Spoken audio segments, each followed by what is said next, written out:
C'est ce lundi que s'ouvre le procès de Francis Évrard devant la cour d'assises du Nord à Douai. Il répondra de l'enlèvement, de la séquestration et du viol du petit Ennis. Le 15 août 2007, c'est dans cette rue à Roubaix que Francis Évrard est accusé d'avoir enlevé Ennis, 5 ans. Il l'aurait entraîné dans un garage fermé qu'il louait dans la ville et lui aurait fait subir des violences sexuelles. Aujourd'hui, Ennis a grandi, mais il reste traumatisé. Il commence à être perturbé.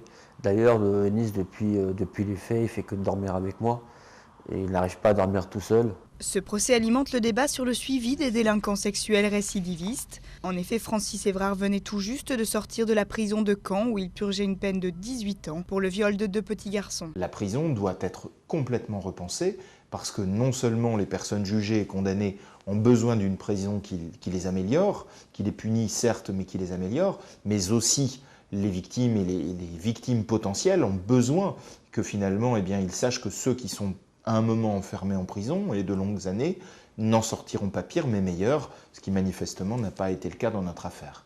Francis Évrard a récemment écrit à Nicolas Sarkozy lui demandant l'autorisation de subir une castration physique, un acte interdit en France. Stratégie, selon la famille d'Ennis. Elle l'accuse d'utiliser ce recours pour se positionner en victime, prisonnier de ses pulsions, à quelques jours du procès. Il a l'état d'esprit d'un homme qui a 63 ans, qui passe pour la 3e fois devant une cour d'assises, pour des faits graves bien évidemment, mais en même temps qui, je pense, est assez finalement heureux d'arriver à ce procès pour mettre un terme à une période qui a été longue, où on a dit beaucoup de choses, où on n'a pas toujours dit grand-chose d'ailleurs, et où il veut aussi s'exprimer. Un nouveau projet de loi sur la récidive devrait être examiné prochainement par la Commission des lois de l'Assemblée nationale.